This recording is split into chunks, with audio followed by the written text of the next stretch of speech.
wherever you want to talk sports. Now it's time for Monty in the Morning. Hey, yo, man. It is Tuesday, June 1st, 2021. Hello to everybody watching on YouTube. Yeah, it sucks it's Tuesday, that's a Monday, and it's already June and the weekend's over. So welcome back to your miserable lives. Make sure that you hit subscribe on our YouTube channel. We are a mere 100 subscribers away from giving away a 50-inch TV and a year of Disney Plus streaming. So you got to get in on that. All you have to do is subscribe to our YouTube channel, take a picture that you're subscribed, and then put that on Twitter, put it on Instagram, and make sure you tag us both, The Monty Show, MONTY, The Monty Show, and SLC Supercars. That's how you become eligible to win the 50-inch TV and a year of Disney Plus streaming. We are at 897 subscribers. We need to be at 1,000. As soon as we get to 1,000, that TV that's sitting up in my living room will be shipped to your living room. And we'll hook you up with a year of Disney Plus streaming, a meteoric rise. Appreciate everybody who subscribes to this channel. If you're listening on the podcast, hey, great weekend by you. Way to go. I got some tweets saying that we were at Lake Powell, that some folks, our good friends out in the San Francisco Bay Area, were listening as well, calling me an idiot for saying that Kevin Durant sold out to go to the Warriors. That topic is, 3 years old? Appreciate you listening to the show. But to everybody who listens on our podcast, thank you. Just search The Monty Show, MONTY, The Monty Show, on Google. But without further ado, why don't we go to work on the NBA playoffs? Because what an interesting weekend it was in the NBA playoffs. And certainly the Utah Jazz made a statement. Everybody thought they were going to Memphis to lose a game. Hi. Yeah, I was not one of those people. I told you that this series was over. As soon as Donovan Mitchell came back and looked great, you knew that the Jazz were not going to lose another game to the Memphis Grizzlies, and I still don't think that they will. Donovan had 30 last night. The Jazz win the game, but I guess the greater question here is, what are you left feeling about this Utah Jazz team? You watch that game. You watch the other games in the West. I have no life, so I spent a lot of time over the weekend watching basketball. I still don't believe that we know who the best team in the West is, but I think the Utah Jazz have to be there. Yeah, I think, certainly last night Donovan Mitchell just shows he can repeatedly take over games and not have any issue doing it, and I think it's really impressive at his size and his skill set what he's able to do, but I still think that, you have to give a lot of credit to the Grizzlies for at least battling and showing that they never quit.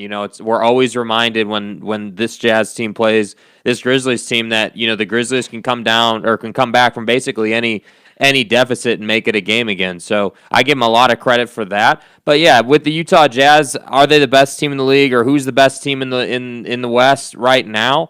I agree. I don't know that we can say that. I've been impressed with the bounce back that the Clippers have brought. I really think that, if they can continue to play that way, they're going to be a challenge. And I also think, in this series, and we saw it again last night, the Grizzlies make a lot of mental mistakes, and the Jazz take full advantage of those. So I often wonder, what does it look like when the Jazz play a team that isn't going to make those mental errors? What does it look like when the Jazz play a team that has more skill, has more size, is more capable?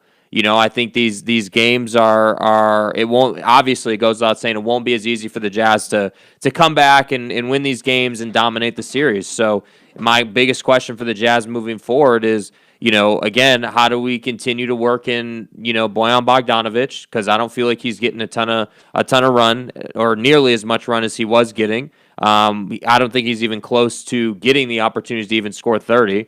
I'd love to see him be 20, 25 a night, but that's not really been, the case.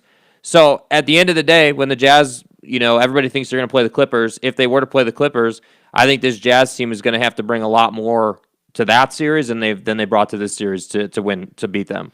I just don't see how they play anybody else but the LA Clippers at this point. I mean, watching pretty much every minute of the Maverick game the other night, I mean, that team's cooked. Luka is, whatever this nerve injury is, he just isn't the same guy. I think very clearly Kristaps Porzingis is a huge problem for the Dallas Mavericks. But as I look around the West, I see a lot of teams that just aren't physically ready to compete. The LA Lakers, obviously, with Anthony Davis and this groin thing that he injured the other night, they say that he's going to miss tonight's game. If you're the Phoenix Suns and you lose to only LeBron, you weren't that good to begin with. And my feeling is the Suns will win this series with or without AD. I think they're just the better team right now. But if I look at the way the Clippers have come together, regardless of what Luka's doing, the Clippers have found a way to be better than the Mavericks. And I think that series is over as well. I just look at the Jazz, and my biggest question continues to be defense. It is shocking that the Jazz cannot protect the paint. It is shocking that they are just unable to dominate the boards against a team that, frankly, does not have a tenacious rebounder in the Memphis Grizzlies, but they find ways to get second-chance points.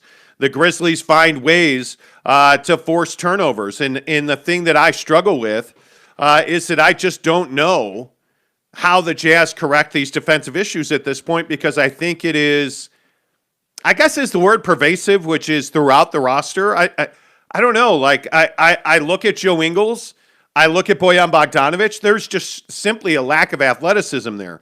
They have trouble defending the Memphis Grizzlies. What's going to happen when you get to an LA Clippers series and they run waves of guys off their bench at you? I just think that I need to see the Jazz take the next step defensively. That's when I'll be willing to coronate them or crown them as the best team in the NBA. Yeah, I think they get into a bad habit of trying to just filter everything to Rudy and relying on that, and what that ends up turning into is teams finding the middle or finding that kind of soft spot between the restricted area and the free throw line, which is where, you can make some things happen. You cannot, as a team, when you're playing team defense, just say, hey, we're going to send everything Rudy's way and hope for the best. I mean, that's just simply not going to be good enough against, again, the Clippers, as an example, who have guys who are really elite mid-range players in Kawhi Leonard and Paul George. So, if you think about it, let's say that they were to get, the Clippers on offense are to get Rudy Gobert involved in a pick-and-roll situation. They're either going to kick that or they're going to take the elbow jumper. Or, I know, they're also going to be brave enough to get into Rudy's body, create the contact, and hopefully, for their sake, get an and one. And I think, in this series, we've seen when guys get into Rudy Gobert's body, it totally changes the dynamic of what Rudy's able to do. Sometimes players are aggressive and they're daring and they go after Rudy and they have success. Other times, when they don't, Rudy's able to use that length. It's the classic, it's the Gobert block on Ja when he tried to posterize him. Ja's going straight up with him, he's going to lose that. But when Ja's gotten into his body, he's won that battle. So I think for the Jazz defensively, when they play great defense, they're pushing out on the three-point line, they're forcing teams to move the ball, and they're dictating to you what look they're going to give you. But against a team like the Clippers who has more talent, they can overcome that. So yeah, if you don't protect the paint against a team like the Clippers, you're not surviving that. Yeah, but I think there is also a striking lack of athleticism on this Jazz team. And that's something that really stands out to me, watching the way that the Grizzlies are attacking. You look at Dillon Brooks, and Dillon Brooks is by no means a star in this league. He is a younger player, obviously, and I mean, listen, I totally get it, but I just don't see that Dillon Brooks should be dominating the Utah Jazz. I look at the way that, Ja Morant's getting into the paint. Ja Morant's not going to be taken care of one-on-one, but you would think a team that is built on its defense or supposedly built on its defense would do a better job of keeping Ja out of the paint, and they failed at that miserably. And it's guy in and guy out. Everybody that the Grizzlies bring in are getting to the rack. And so when you're the Jazz, you're built on protecting the rim, and right now they're not protecting the rim at all against Memphis. Now, Memphis just isn't good enough to take advantage of that. Let's be honest. The Jazz are twice as good as the Memphis Grizzlies are. But it's got to worry you, at least on some level, as you watch the Clippers become just a much better team right in front of your face. I mean, the way that Kawhi Leonard's playing right now, he is back in that conversation as the best player in the playoffs right now. And the reason nobody's talking about that is because nobody's watching the Clipper-Maverick series. I really don't think anybody cares about that series at all.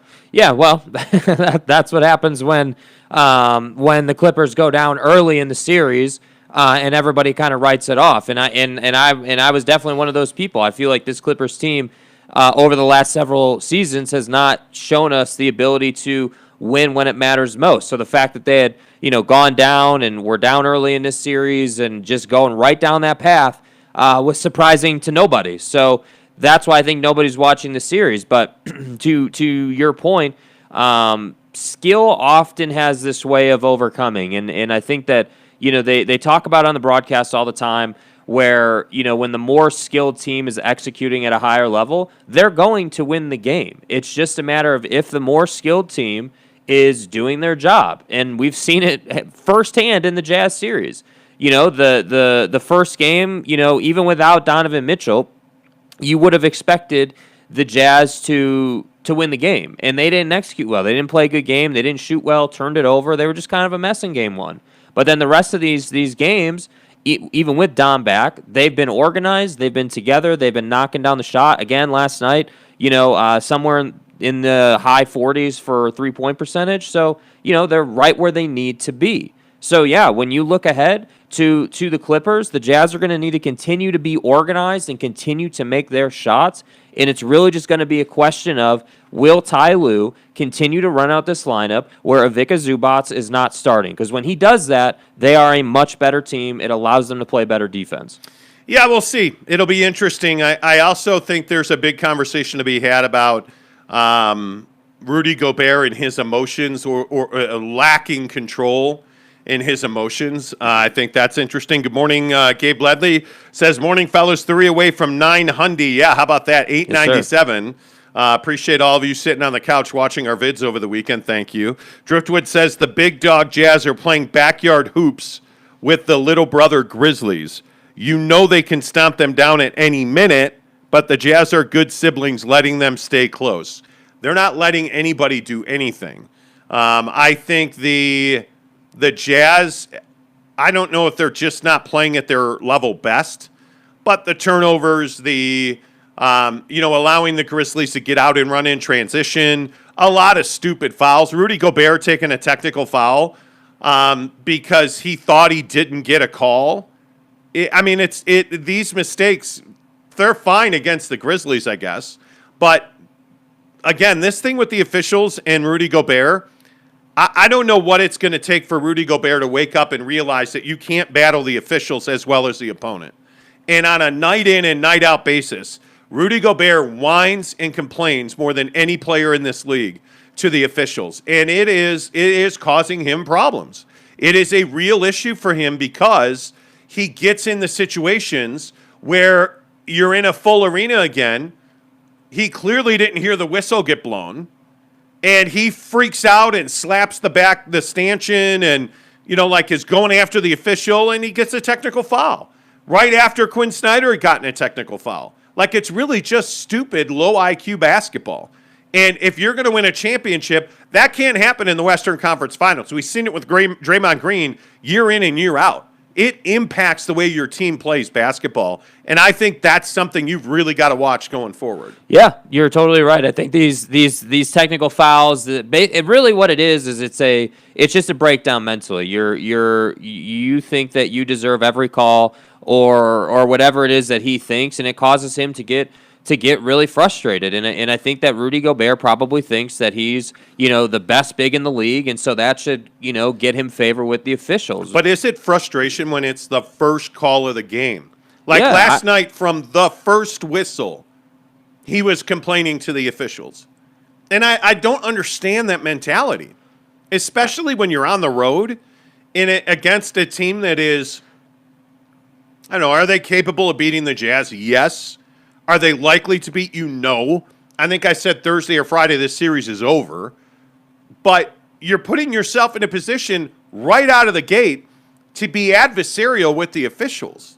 Yeah. And I don't understand that. It's not a recipe for success, that's for sure. I mean, you don't want to be on the bad side of the officials. But I just think, it's officials, study games too. Like they study, they watch, they're trying to stay as sharp on their game as possible as well.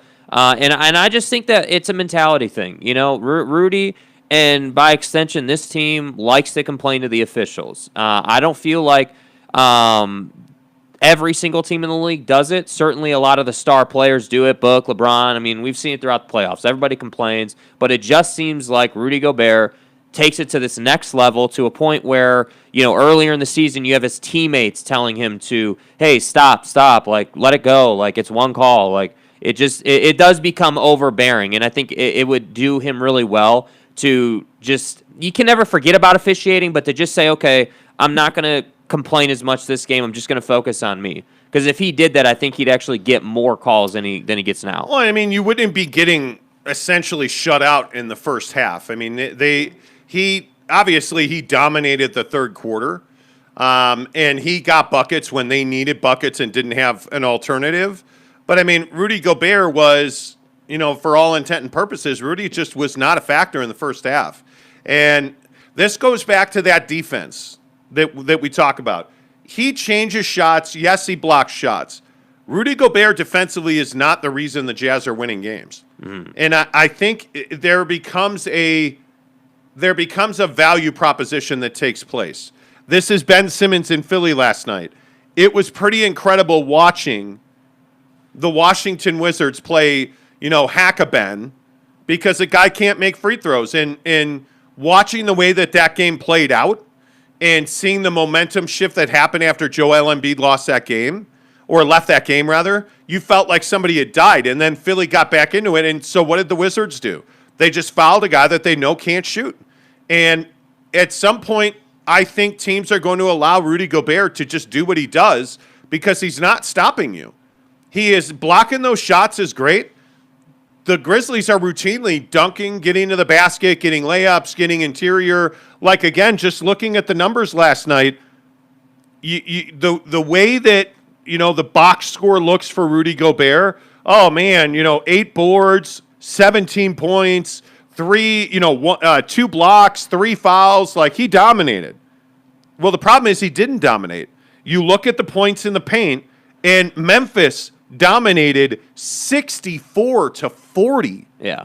Like, this is not, and again, I know that you're going to think I'm picking on Rudy or I'm just being a dick or whatever. He's making $200 million.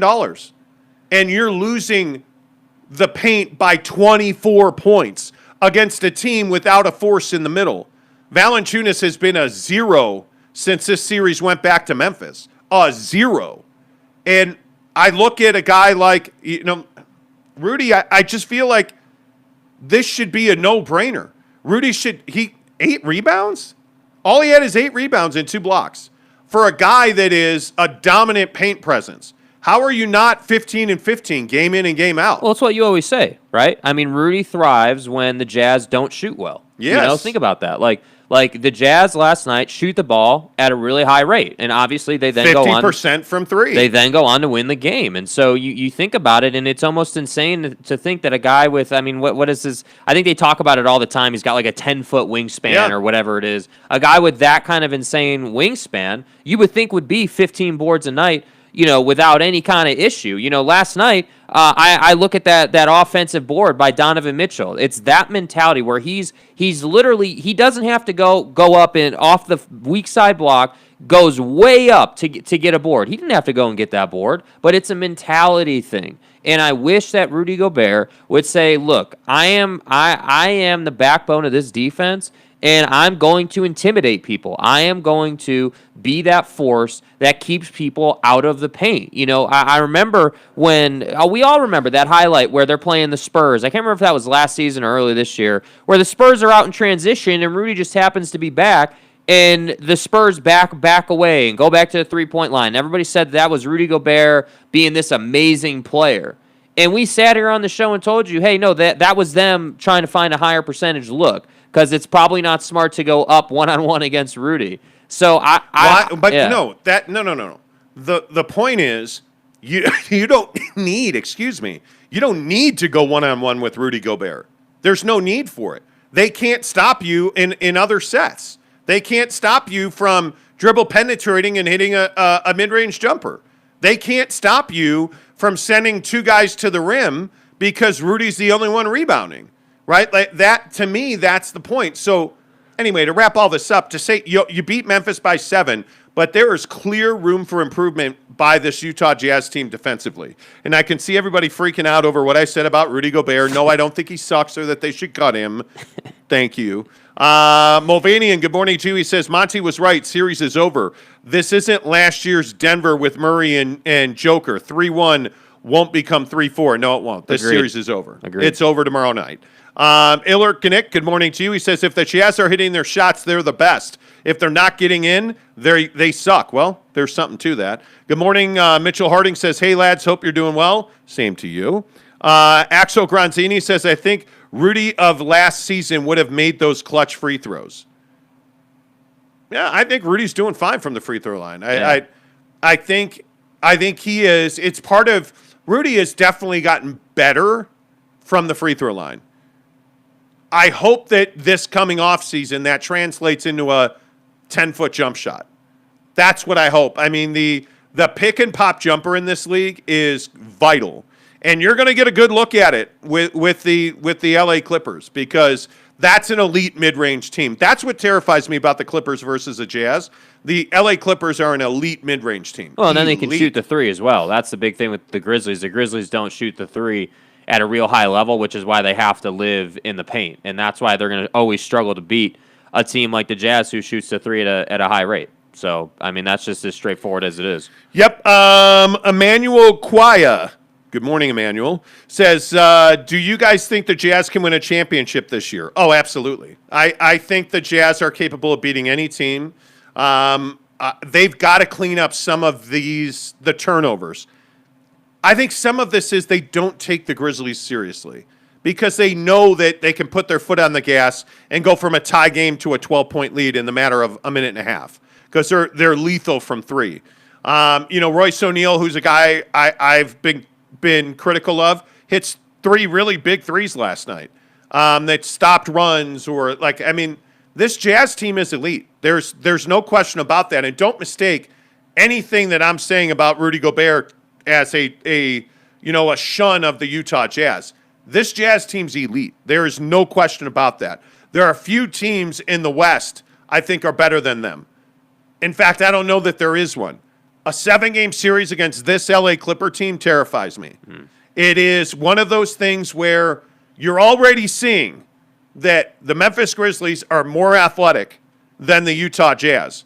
I can guarantee you the LA Clippers are far more athletic than the Utah Jazz. And the guy that we talked about a lot the day they signed him was Rajon Rondo. And playoff Rondo is in full effect. That behind-the-back deke the other night for the layup. Like, you're seeing him make the right pass at the right time. And what do you know? He's getting into guys. He is putting his verbal voice out there, and the Clippers are responding. And you're seeing that one of the switches that they've hit is they're not relying on Paul George to win games. And I think that has been something over Paul's career that he's demanded. Well, the last month, I think you're seeing that responsibility being taken away from him. This Kawhi Leonard's team, these games that they've won against the Mavericks, they've won because Kawhi Leonard's been elite. And again, nobody's watching, nobody's paying attention. Kawhi Leonard's been elite. Whether you have, Luka and his mom being hot and healthy or not, because he clearly is not, it doesn't matter. Before he was hurt, Kawhi Leonard was elite. And he is only going to get better. And I think somebody woke the Clippers up. I don't know how, I don't know when, somebody woke the Clippers up. And if that is in fact the case, look out, because I don't think that's a matchup you want. I really don't. Yeah, and I think that it's going to be really interesting if, it's probably more, it's not if, it's when the Clippers advance at this point. I think everybody agrees on that. So when the Clippers advance, and then I think, we haven't dipped into the Lakers yet, but let's say that the Lakers were to lose the series to the Suns, which looks more and more likely. I think it'd be a really interesting dynamic for the Jazz moving forward. I mean, think about it. Last year we talked all about, and it just got brought up about the Nuggets and that whole situation in the bubble. Well, think of it this way. I mean, if you get past the Clippers and you're this Jazz team, I think you'd be more concerned about the Clippers than you would be the Suns, let's say, if the Suns were to get to the Western Conference Finals. So I just think if you're the Jazz, it's this whole dynamic where if you handle your business, you execute at a high level, you're playing good defense, you're knocking down your shots, it's going to be hard to beat you. And by the way, you're doing all of this without much impact from Bojan Bogdanović, without much impact from Joe Ingles. And I think eventually as you get more comfortable having Don back in the lineup, Bogdanović has got to find his legs. I think Joe Ingles has got to find his legs in a series against the Clippers. Because those two guys, I think Joe just doesn't have a great matchup in this Memphis series. Yeah. I mean, athletically, I think it's a tough get for Joe Ingles. But he's such a critical player for this team off the bench. I think in a Clippers series, he plays a critical role because he does have matchups in that series. So it'll just be interesting to see. The Jazz absolutely need to close this out tomorrow night at the Vivint. You've got to get that done.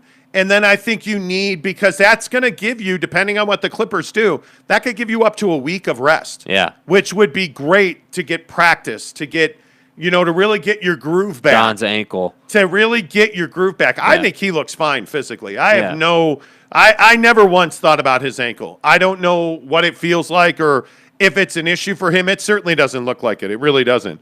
Zachary Kaufman, good morning to you. He says they have two bigs that would love to have. Come on now. They have won 3 games in a row. How can you complain about Gobert? Okay, well, I think Derek Favors has been the far more impactful of the two offensively, but that's what you would expect. They're yin and yang. I want more out of Rudy Gobert defensively. I want a guy that is going to shut off the paint, period. And I think against the Clippers, you're going to need that. You're going to get a steady dose. From here forward, no matter who it winds up being, and right now, if I have my feet to the fire, I think you're probably going to wind up playing the Suns. The Suns are again, an elite mid-range team. Between Chris Paul, who looked miraculously better the other day, between Chris Paul and Devin Booker, those are arguably 2 of the best mid-range players in the NBA right now. Yeah. And this Jazz team is not athletic enough to compete with them at the perimeter. And the Suns believe they're better than the Jazz. I guarantee that. After what we saw in the regular season, Don or not, I think the Suns believe they're better than the Utah Jazz. If you wind up playing the Suns in what would be the Western Conference Finals, I think that'd be a hell of a series. Well, what do you think of Ayton versus Gobert? Because I think Ayton's come a long way in his own right. We've seen a lot of growth there. My biggest thing with DeAndre Ayton continues to be he cannot catch the ball. Yeah. And it is an Achilles heel for their pick and roll game, because you can see that Devin Booker and Chris Paul hesitate to throw the ball to DeAndre Ayton in certain situations. And Rudy Gobert having a 86-foot wingspan makes it very difficult to throw a high lob to DeAndre Ayton off of the pick and roll. And you may get away with that with the Lakers, because I think the Lakers are wounded right now. You're not going to get away with that against a guy like Rudy Gobert. He is too adept of a shot blocker to allow DeAndre Ayton to just pick and roll him to death. Where DeAndre Ayton wins that matchup is he can hit the jump shot. His elbow jumper is very good. He is an exceptionally good offensive rebounder.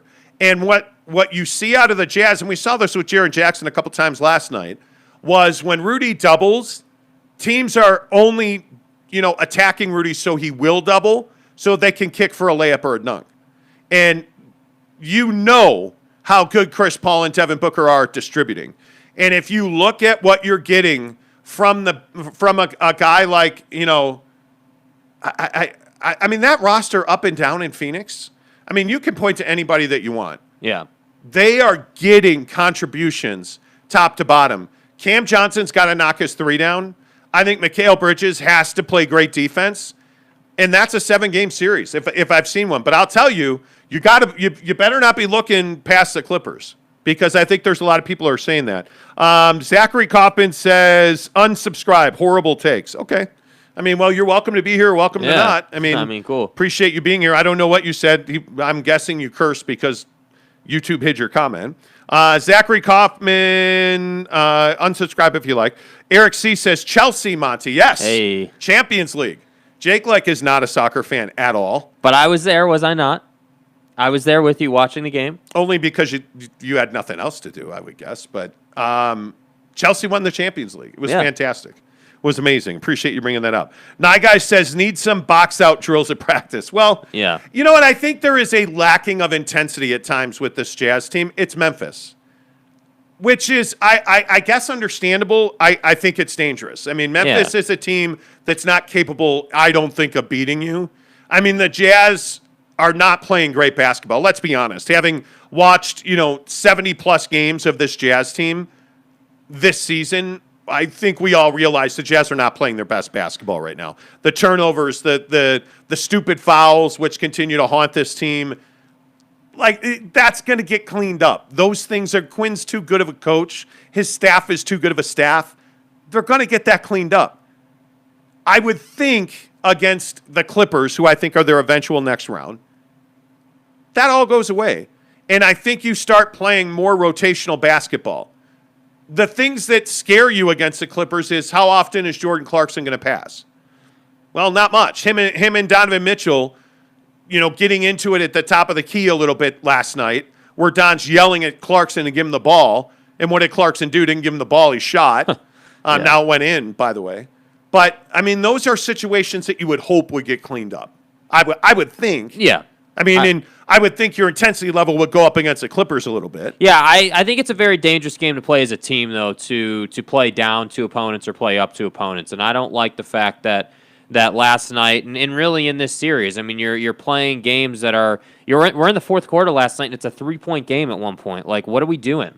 Like, why would you not just put this team away? Put them away, break their spirit, don't give them any hope. Like, I don't understand why, for the life of me, why this team, fiddles around in under 10-point games with 5 minutes left in the fourth quarter against teams that they're clearly better than, and when you're not going to have, let's put it this way, you're not going to have the luxury of saying, oh, well, it's Memphis, we're just going to we're going to take 5 minutes off here and then we'll turn it back on. We know we can go on the road and win. And that's not the case with the Clippers, man. I'm telling you. I agree. I'm not saying the Clippers are going to just roll out and beat the Jazz in 6 or something, but I do think that this Clippers team will, at times in this series, dominate the Jazz, and then the Jazz are going to have to bounce back, and it's going to be a tough series, if that happens, assuming it happens. So I think it's obviously a much closer matchup, and then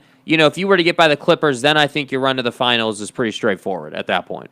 Yeah, and I think the things that you feel good about are that the Clippers haven't gotten much off their bench. I mean, honestly, if you look at, Rondo's a guy that's really contributing, but he's more of, rebounds and dimes. He's not a guy that you're going to worry about shooting threes. But athletically, the question is, does Zubats have a place in a series against the Jazz? Well, yeah, he does.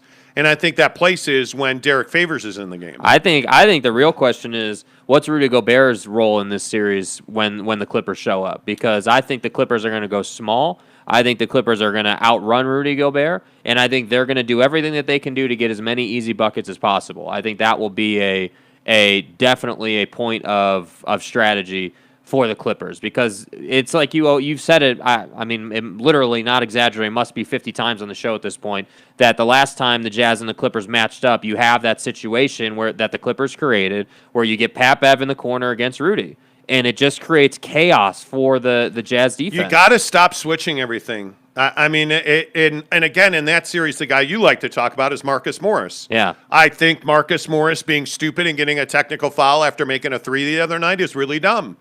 And I think you can beat the dumb Clippers if the Clippers act stupidly. Yeah. I think to do that, you're going to have to make a bunch of threes. Clippers aren't giving up 50% to the Jazz at the 3-point line. No. That team is too good to do that. But we'll see. We're way ahead of things. The Jazz got to close out. The Clippers got to close out. And I think both of them will. I think they're two of the best teams in the NBA. I look at you guys, a ton of comments, so I apologize. The comment drops. I'm trying to keep up with the Mulvanian says, Jazz rely too much on Rudy's D, system vulnerable to Dylan Brooks types, physical two-guard wing size players. Yeah, I think you look at, and there's a lot of those guys in the league. I mean, I think obviously Paul George, Kawhi Leonard, that spot-up jumper in the paint that Ja Morant's hitting consistently, that's the problem for the Jazz. They cannot defend that. And when Rudy steps up to get to the shooter, they're just dropping that down. And in this case, it was Jaren Jackson with the dunk, or Rondo penetrating.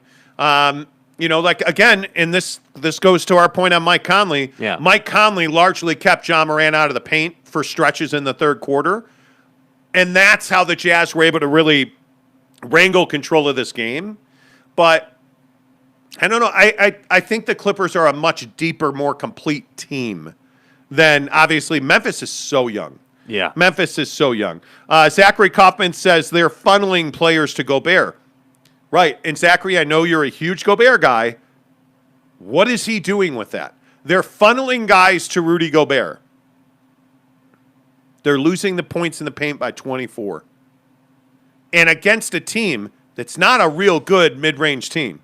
Memphis is not a good mid-range team. They have a bunch of young bucks who like to shoot threes. Jaren Jackson is so head over heels in love with his three ball that he's giving away opportunities inside. But Dylan Brooks is getting inside and scoring. Slow-mo Kyle Anderson is getting inside and scoring. Ja Morant has dominated the paint in this series. So you're saying that they're funneling guys to Rudy Gobert, and I'm telling you that's not a good thing. They're not. The Utah Jazz have one fatal flaw. It's a lack of athleticism on the perimeter. That's their fatal flaw. They're tremendous three-point shooters. They shot 50% in a playoff game. That's pretty damn good. Yeah. That's not luck or an accident. That's skill. The issue is you're not going to be able to do that against upper-end teams. The best teams you're likely to see, and who knows what Embiid's situation is, but you're likely to see Philly, Milwaukee, or Brooklyn in the NBA Finals if you're to get that far. All three of those teams are really crazy good defensively. Like, turn it up as much or as little as they want defensively. So you look at who you're going to run into, you're likely to see the Clippers followed by the Phoenix Suns, in my opinion. Both of those teams are crazy good defensively. Do you realize how good the Phoenix Suns are defensively? I don't think people do, legit. I don't. And again, I have no life, so I watch tons of NBA basketball, and I happen to slurp Devin Booker on a nightly basis. Thank you for all the tweets yesterday on that. But they're really good defensively. And the thing that they do that makes life difficult for the Jazz is they aggressively push out to the three-point line because you're not quick enough to go by them. Even if they overplay you to the three-point line, you're not quick enough to go by them all the way to the rim. And that's why you're seeing guys like Donovan Mitchell. They're going to let Donovan do what he does because you're not going to stop him. But again, where's Joe Ingles in that series? Where's Bojan Bogdanović in that series? Jordan Clarkson has to be a 25, 30-point-a-night guy for them to beat the Suns. I don't know that he's capable of that. Yeah. I don't know. We'll find out, right? Jeremy Bolton says, thank you, Jake. Why is the rhetoric always that Jazz should be scared of the Lakers? Jazz should be scared of the Suns. Jazz should be, etc. Why isn't it the other way around? Well, I think it's not the other way around because if you watch, and this is no criticism of anybody in the comments, I'm just saying simply if you watch a lot of basketball, that's why Zach Kaufman, that's his first name, Kaufman, his take about well, you guys are idiots about Gobert. Teams are the Jazz are funneling, the offending player to Rudy Gobert. Well, yeah, the Jazz are always going to do that on defense, but the issue is that, the Jazz can be had because to Monty's point about the lack of athleticism, but then if you take that lack of athleticism and you use it, you're going to get by them, you're going to get into the paint, and then you're going to get fouled, or you're going to kick it and you're going to knock the three down. And that's what I think Jazz fans don't want to talk about. Against the Grizzlies, the Jazz can afford to turn it over. I'd have to look at the box, but they can afford to turn it over 10, 12 times against the Grizzlies and not have a care in the world. I'm telling you, you turn the ball over double digits, whether that's 10 or 50 against the Clippers, you're losing that game. You are losing that game because if you turn it over, they're definitely going to get fouled. And then at that point, they're definitely going to shoot a high percentage at the free throw line, and then they're getting out ahead of you. And that's what nobody wants to talk about. Well, and the scarier stat about this game last night, and again, the Jazz won it, right? Yeah, they won. 120 to 113. Yeah. The Grizzlies and the Jazz were dead even on rebounds at 42 apiece. Like, that should be like, whoa, how is that possible? Eight boards last night for a $200 million player. That's not good enough. Yeah, it is. These are all just things you need to pay attention to. And whether they are an intensity issue, let's hope that's the case. And by the way, maybe we're morons and we don't know basketball, but when they play the Clippers, because that's likely going to happen here, they're going to win this series. Clippers look like they're fine.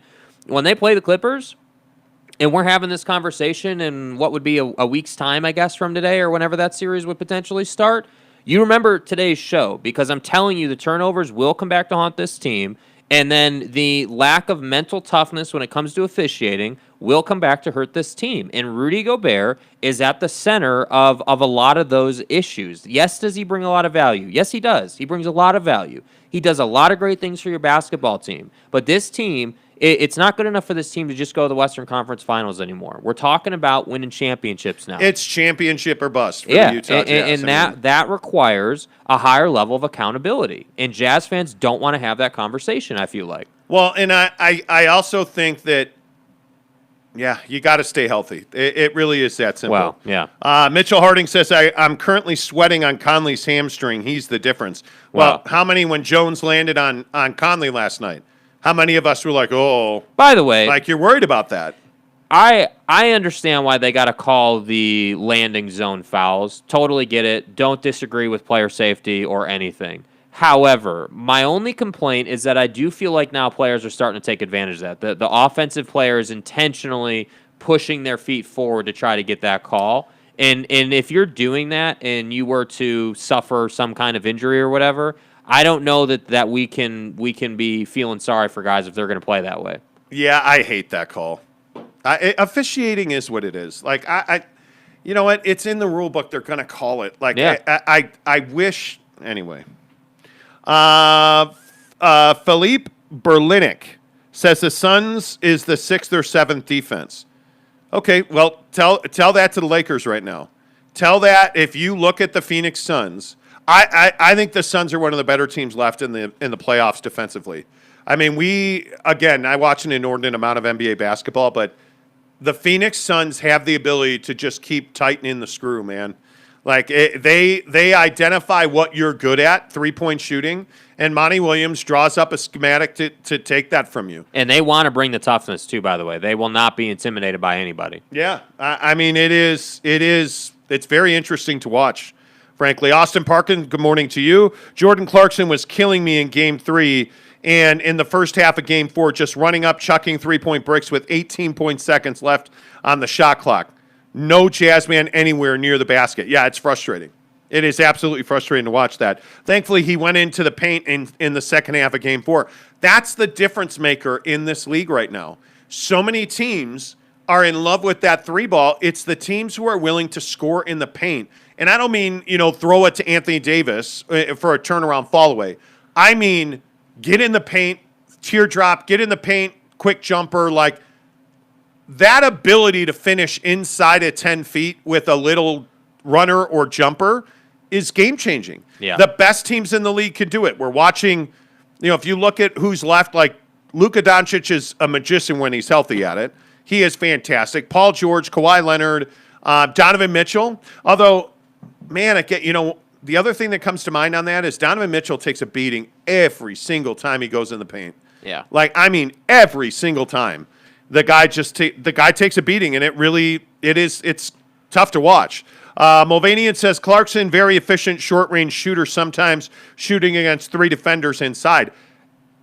he's there to score, period. Like, he's not going to be a facilitator on any level. But don't you think that, like, in the regular season, that's good enough? But I think we both agree that in the postseason, Jordan Clarkson as a player himself has to know that taking those short jumpers over three guys, you might as well call that a turnover. I mean, you're not making that shot, and high degree of difficulty. Yeah, and so I'm fine with him in his role coming off the bench for ideally 20 to 25 a night. That would be, if you could get 25 a night against again what's probably going to be the Clippers. That's going to be huge for this team. But again, it's those nights, and we saw it a little bit last night. Give him credit. He got away from it, but he turned the ball over like 2-3 possessions in a row and then bounced back from it. So I just hope that for the Jazz's sake, going into the next round that he fixes those things. Yeah, the interesting conversation happening in the comments right now is about the Clippers being, just a given to win that series. Show me something else. Show me why I should believe, Berlinick says everybody's saying the Clippers for this one have this one in the bag. After winning 2, they forgot the Mavs have Luka.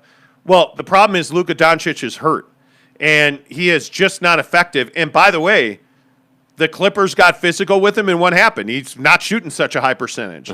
You include this neck shoulder nerve damage thing, and the fact that his shot is off, that who else is going to pick up the slack for them? Tim Hardaway was awful the other night. Yeah. I look at Kristaps Porzingis, and I don't know where that bro went, because he's frustrating. You want to talk about a frustrating big? Kristaps Porzingis is a frustrating big. The Mavericks, I think, got insanely hot, and all of a sudden that series is even. And all of a sudden, you don't have home court advantage anymore. That went back to L.A. Like, all of a sudden, the Clippers feel really good about themselves, and the Mavs are hurt. And I don't see any way that the Clippers are going to lose this momentum. They're playing too well. Yeah, well, and it's what we always talk about. Again, the Clippers are the more skilled team. They have more guys that can do more things than the Mavericks do. And it really is just a matter of time. In these situations for the skilled team to start executing at a higher level. And yeah, the Mavericks were making a ton of shots. Now, I had some major concerns, frankly, about this Clippers team on the mental side. I'm honestly a little bit surprised that they bounced back so strongly just from the mental side. I didn't feel like they had a lot of leadership, but it seems like that's been fixed. And all of a sudden they're playing great basketball and everything's kosher. So, and you combine that with Luka's injury, Porzingis, all the issues, and yeah, this series is over, man. I mean, I don't see how there's any other way to look at it. I just think that things have changed dramatically. That's why I would say that. We match up better with the Mavericks. There is no doubt about that. Illerkinick says, what if the Mavs win, though? That's a gift. If the Mavericks win this series against the Clippers, you want that. Yeah, you want that. Yeah. You don't want anything to do with either LA team, I'm telling you.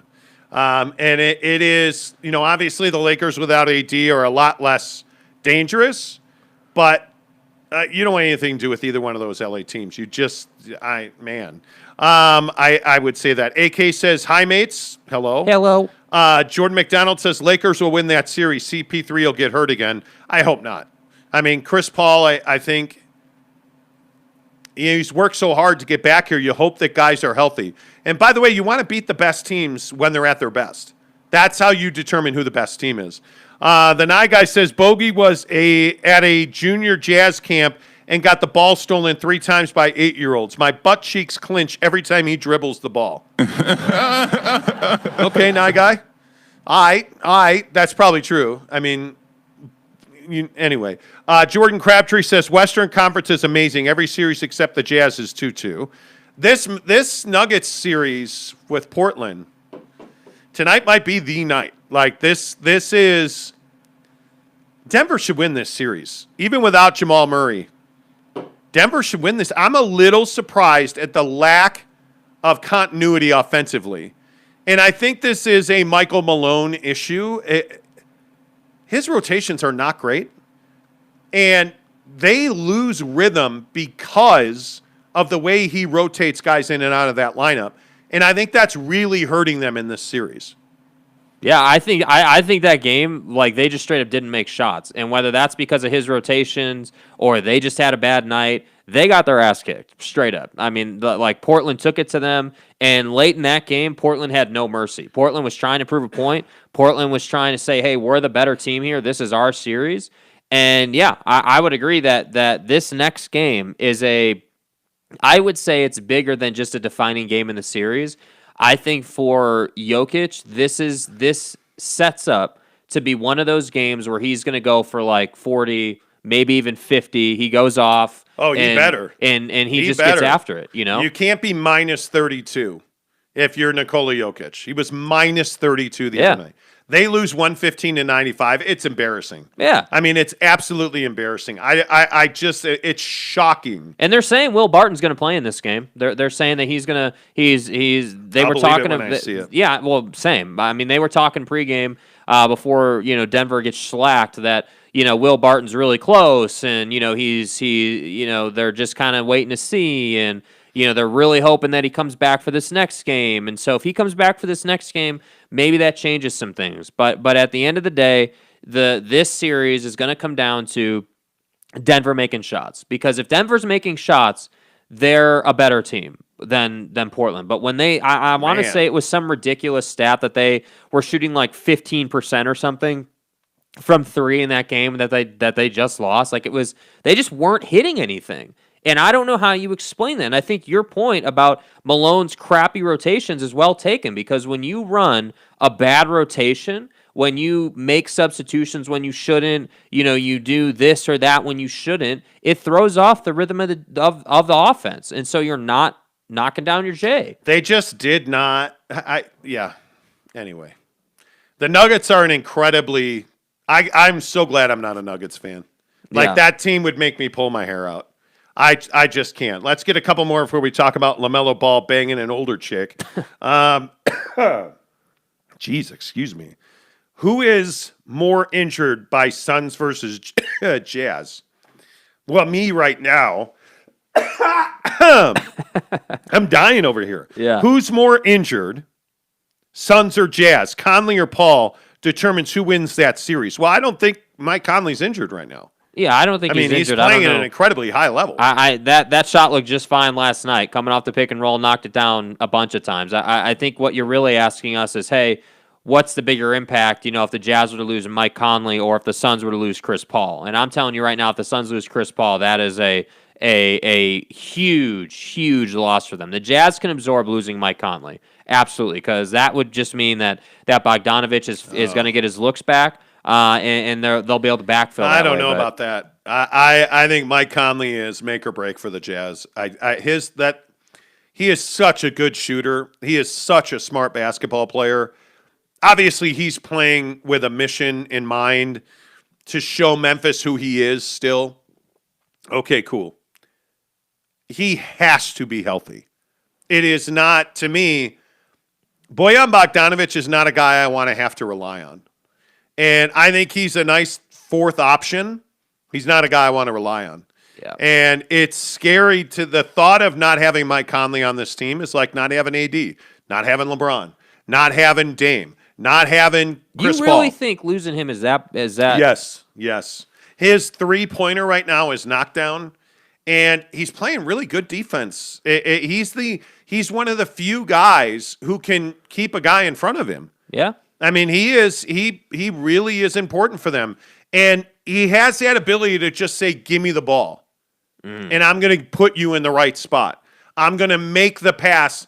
And this is probably two X and O's, but when Mike Conley passes you the ball, it's in the shooting pocket. Like it's ready to go. You don't have to reach behind you. It's not high or low or over your head it's right on your hands, right in your shooting motion. You're ready to go. His three ball's pure. His defense is good. Mike Conley is so critical to this Jazz team. He is, you can live without, like Royce O'Neal. And I know that Royce has shot the three better. Yeah. I think he had 3 of them last night.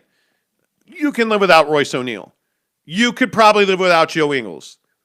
I don't know what you do if any of those other guys are hurt. Of your main rotational players, Yep. got to have Jordan Clarkson, got to have Mike Conley, got to have Don, Rudy. I think Derek Favors has become an incredibly important player to this team because you don't have another big. You're right. Yeah.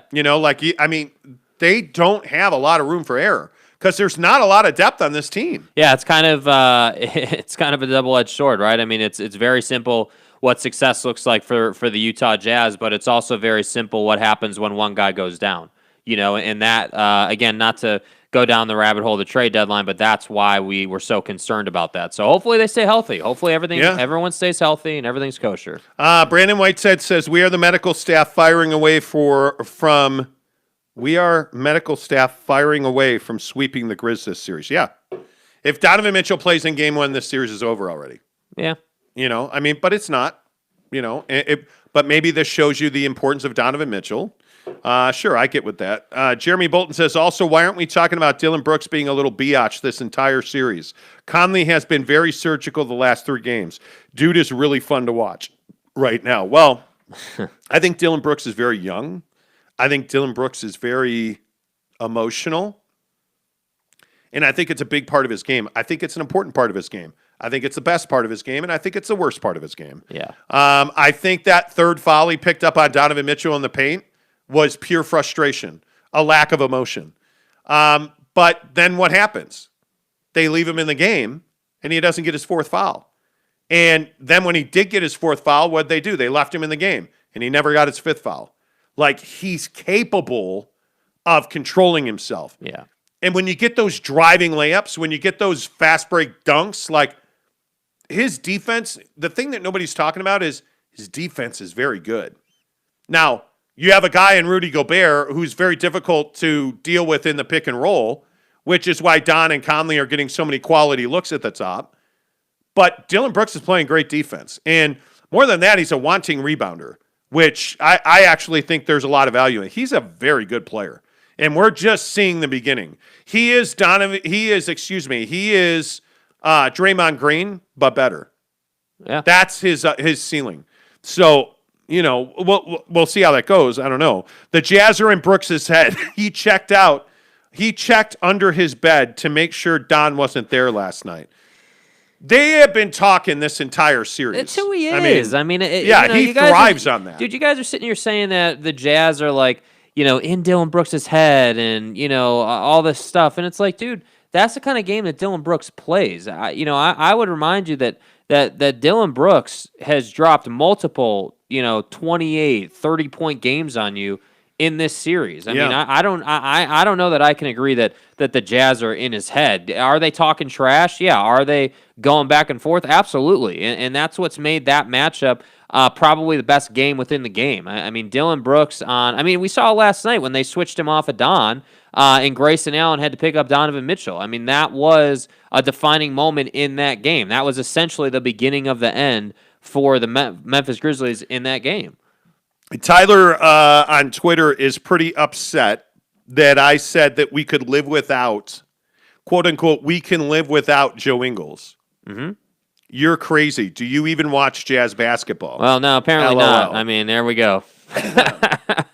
Okay, so tell me right now, what does Joe Ingles do that is irreplaceable right now on this team? He does one thing really well, and that is shoot the 3. And you have a ton of dudes that can shoot the 3. Joe Ingles played 24 minutes last night. 1 of 4, 0 of 2 from 3, 5 boards, 4 dimes, 2 points. Now, on its face, that isn't a whole lot. The problem is you're used to a whole lot from Joe Ingles.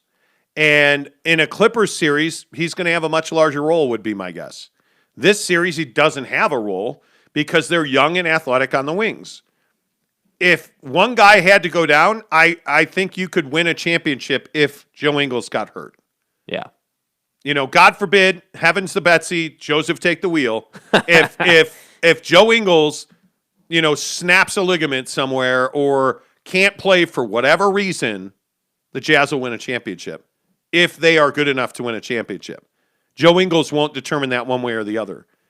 Donovan, Conley, Rudy Gobert, Derek Favors, those guys are much more difficult to replace. I don't think people quite understand the Derek Favors dynamic. Like, I think people are like, are you saying that Favors is somehow, on par with Rudy or something? I think that people don't understand his impact and why he's so important. If you don't have Derek Favors, who are you replacing him with? Ersan Ilyasova? You want that? Azubuike? You want that? You don't have a guy behind Rudy Gobert. You just don't. Without Derek Favors there's no there. Mm-hmm. So when I judge the value of guys, it's not necessarily what they put in the box score. Now, it just so happens that D. Faves is playing 16 minutes and giving you 8 points and 5 boards. Those are a critical 16 minutes because he continues to produce offense. Whether it's that little push jump shot, whether it's big rebounds, picking up fouls so that Rudy does not have to. Those minutes are irreplaceable minutes.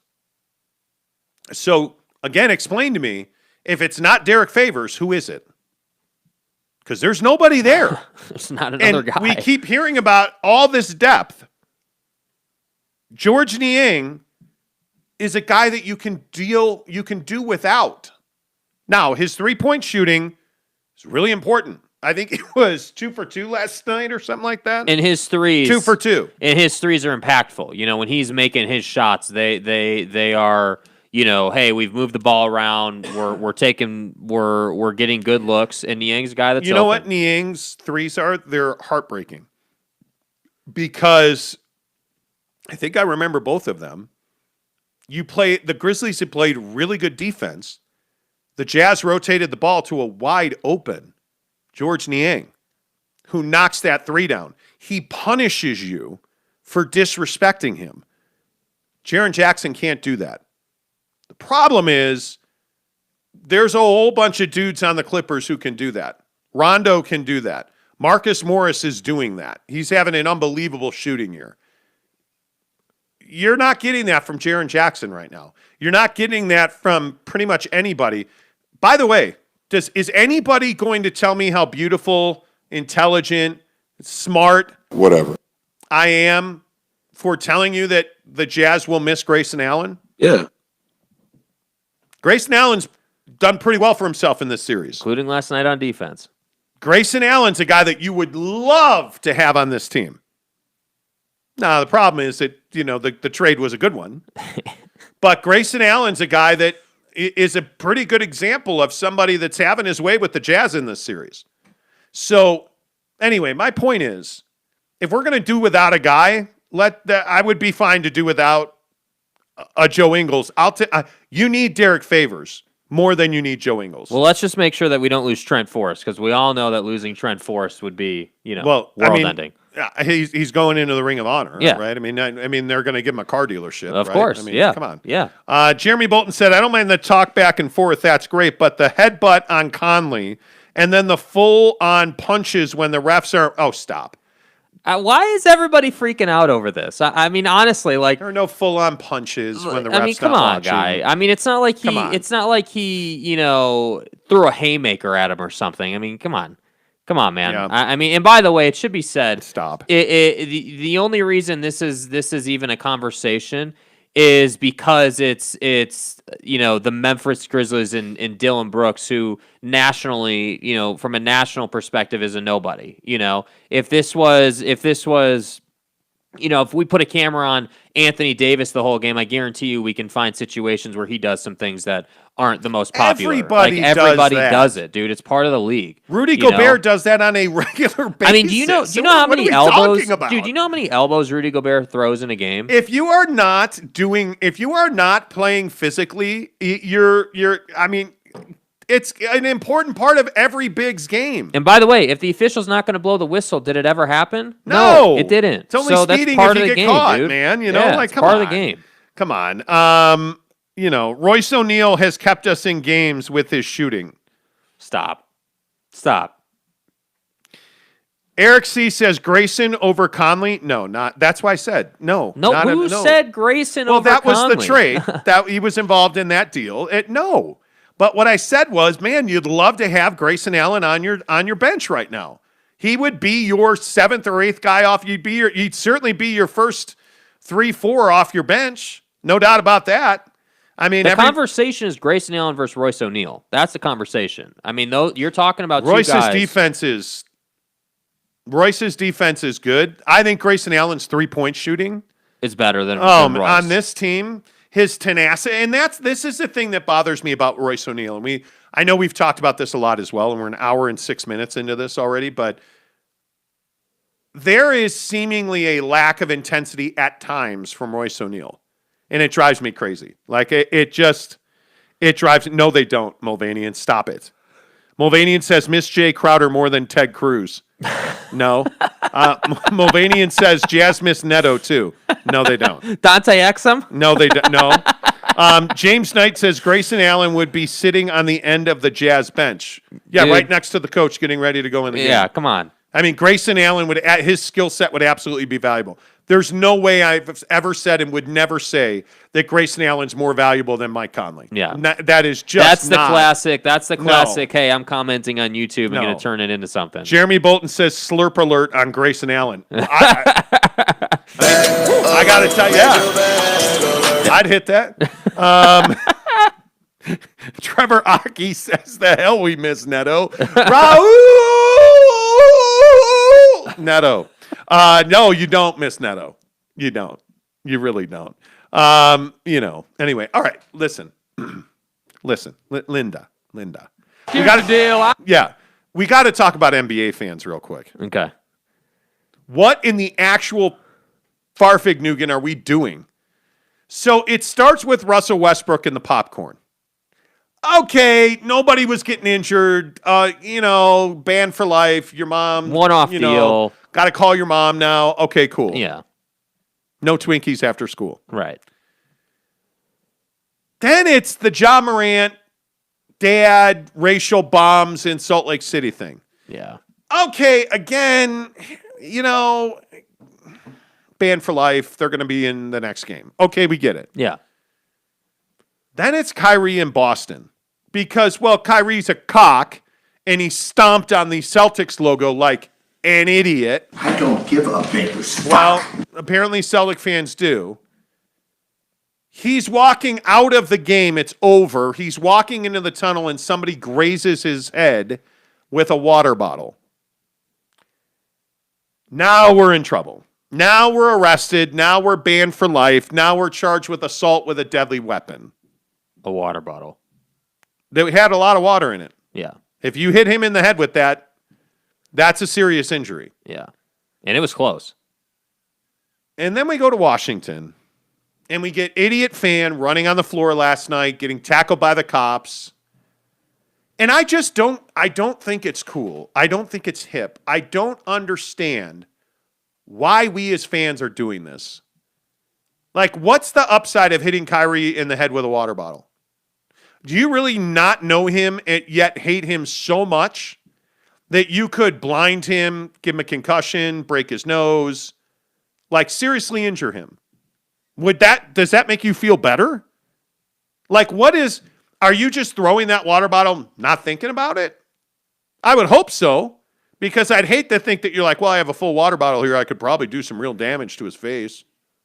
Like, what are we doing, and when did this become acceptable? Yeah, I don't think it's become acceptable. I don't think so at all. I think it's just, for whatever reason, there's momentum right now for fans to do really dumb things. And we've always dealt with run onto the field guy who wanted attention. I mean, that's been going on for ages at this point, which, I would even think that some people even find entertaining when he gets laid out by somebody, But this whole thing where it's escalating to, fans thinking that they can do whatever they want and throw things or dump popcorn or, allegedly dropping N-bombs on Ja's dad. Like, that's just, like, why would you do that? Like, I don't even think the conversation should be, is it cool or not? It's obviously not cool. I'm more saying, why would you ever think that that's a good idea? Why can you, or really what drives you to throw a water bottle at Kyrie Irving. I mean, I get that he's a controversial player, but that's just way out there, dude. Like that's like you're talking about maiming somebody. Yeah, dude. I mean, that's way out there. And it just is. I'm over it. We finally have fans back in buildings and stadiums. Yeah. I mean, can you listen? Do you know what the Viv is going to be like tomorrow night? Oh, I mean, it's going to be off the chain. yes.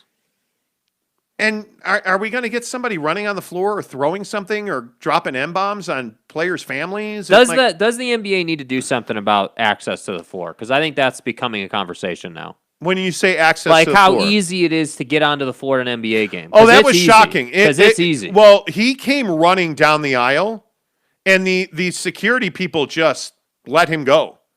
I was really surprised by that.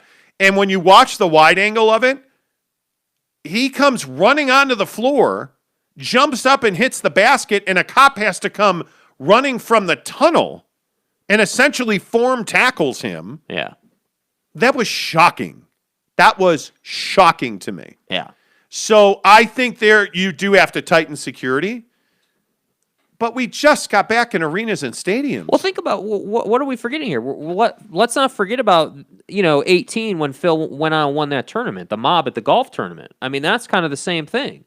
Now you didn't have people throwing things at those guys. You had people grab him by the scruff of the shirt. And what happened to Brooks? Brooks Koepka had said that there was some issues with him walking through the crowd. That he stepped on people. He already had a knee injury. He tweaked his knee because he stepped on somebody's foot because he didn't have it gets to the point where I don't there's a minor league baseball video I retweeted. A pitcher throws high and tight on a batter in a minor league game. A fan comes out of the stands and starts trying to beat the hell out of the pitcher. Yeah. And then gets his ass kicked by the rest of the team. And it's like, where's security? At no time in the shot is security ever on the field. Yeah. The umpire stepped in and escort the guy off the field.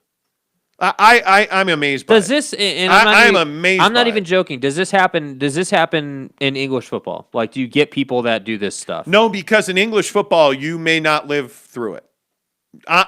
When's the last time you saw somebody at a major English match? They call it a pitch invader. Run onto the field at an English soccer game, because there are no rules at that point. You will get your ass beat. Yeah. And I think by the players, the footballers. By security. Oh, okay. They will take you underneath, and you will pay a price for that. Yeah. And it's something that is frowned upon now, because there have been major incidents of that. And you see it in mass, like at Manchester United a couple of weeks ago or a month ago, where all the fans went onto the field before the game to cancel the game. That's a little different. That's a protest. Yeah. One guy just running on the field, you don't see it much. Yeah. Eric C. says Jack Grealish got punched in the face in the second division of English football. Again, second division. Yeah. A lot of pent-up stupidity from the pandemic letting loose right now. Truth. Are you guys serious? Are we really having an argument about the role that Grayson Allen played with the Jazz? Grayson Allen was getting minutes with the Jazz as a rookie. There's a huge argument right now about whether or not Grayson Allen would have developed okay, the Jazz don't play young guys, number one, because they don't draft very well. Yeah. Let's just be honest. Yep. Go back and look at the draft history. We don't have to have that conversation. So they don't play a lot of young guys. Grayson Allen was getting some minutes, but I think they sent him into the G League. Listen, at one point, he's not the player he is today unless he leaves the Jazz. It's this simple. Why is it that the Grizzlies accepted the trade? Why is it, if Grayson Allen is such a trash player, why is it that the Grizzlies were so happy to take him? Yeah, and I think dude. One of the interesting things is a lot of people are, what is Austin Parkin? Dude, Mitchell was an exception. Remember how Darren Williams spent his entire rookie? Yeah, Donovan Mitchell was a stud right out of the gate. Yeah. I mean, we saw him, I think we saw him his first or second game ever in the preseason in Phoenix. Like, he was a stud right out there. There was no doubt about it with Donovan Mitchell. Libby Return says, are they going to allow more than 13,000 fans tomorrow? No, I think that's the cap, but it'll feel more than that.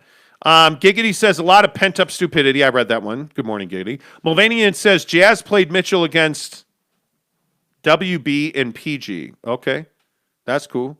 Jeremy Bolton says, I don't think we're saying Allen is a trash player. I'm just saying at this point today, Ingles is still way more valuable than Allen. Well, I disagree. Not the contribution you're getting from Joe Ingles. I think Joe Ingles will be more valuable in a Clippers series. I think my opinion is that Grayson Allen is a more flexible player. So you can say to Grayson Allen, hey, go guard this guy, and then go and knock down the three when you're open. And he can do that against any team in the league, against almost any player. He can do it. He can make that happen.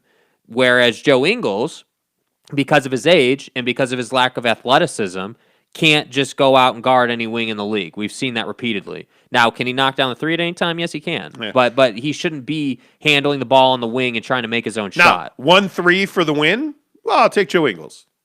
Now, you need me to be a 3-and-D, a really good 3-and-D guy?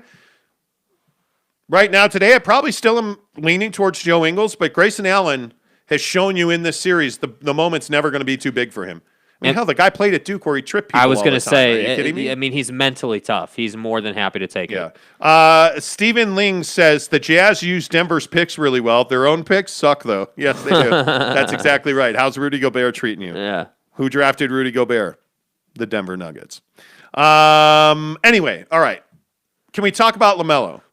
Okay. Can we relax and talk about Dude. What is that smell? It's Mrs. Monty coming down into the man cave and, All right, let's sex it up.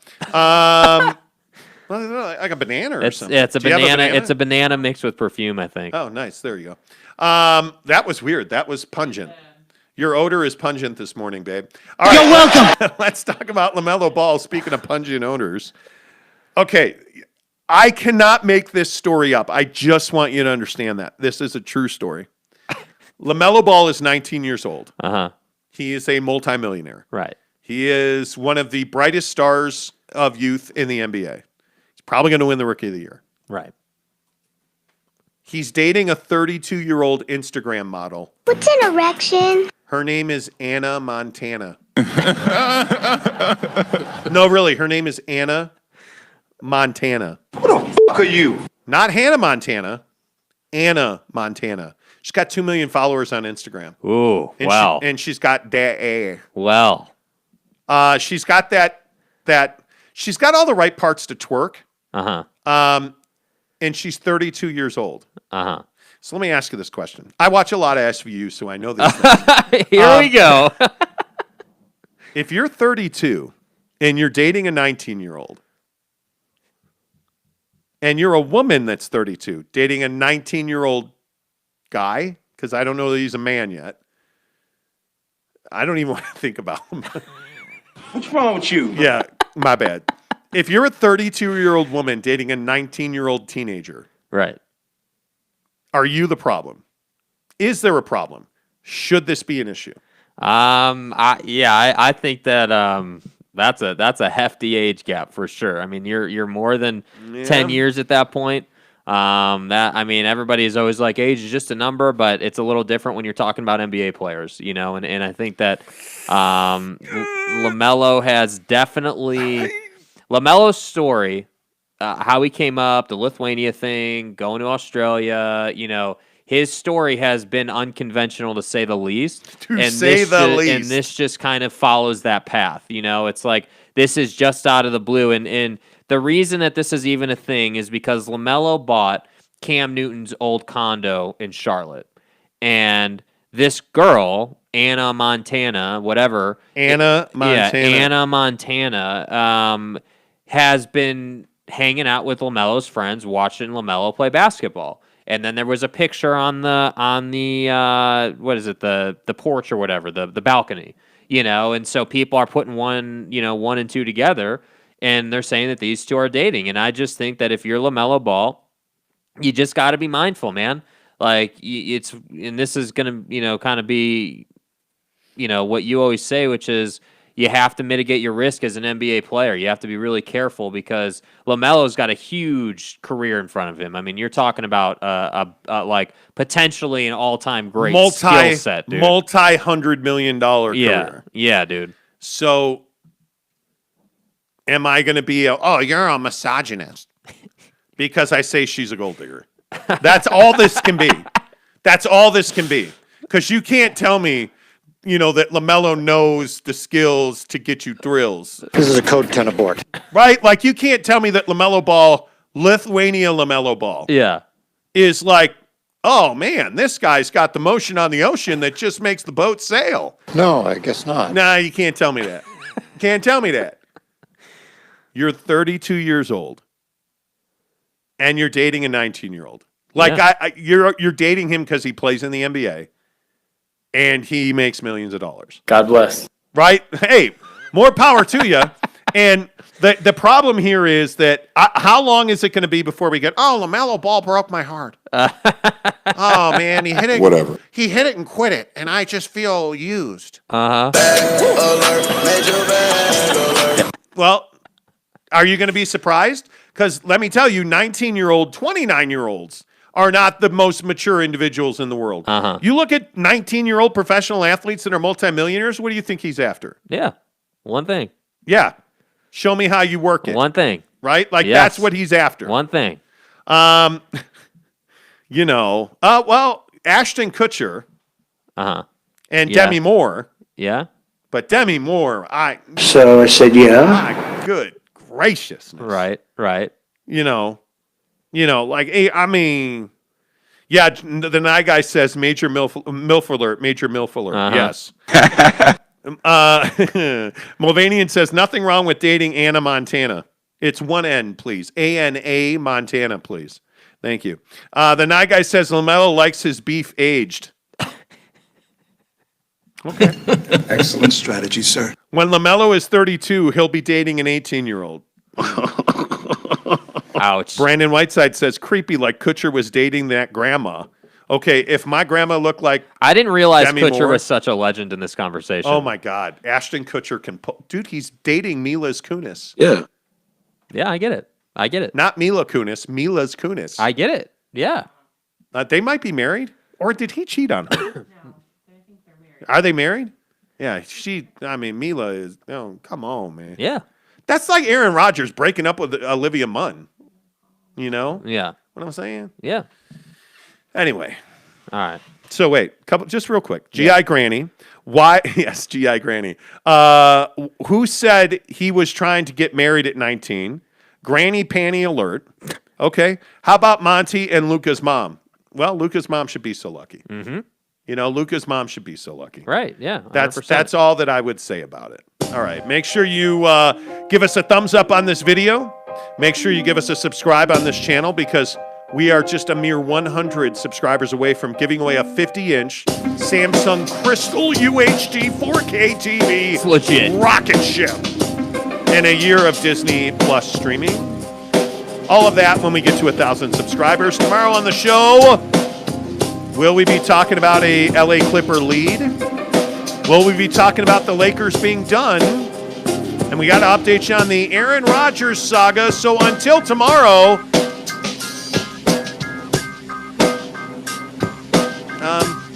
no. Get some, LaMelo. Well, I was going to say there's nothing wrong with a milk, but You know. a gamilf, a gilf, a gilf. We'll leave it at that. Until tomorrow, say goodbye, Jake. Goodbye, Jake.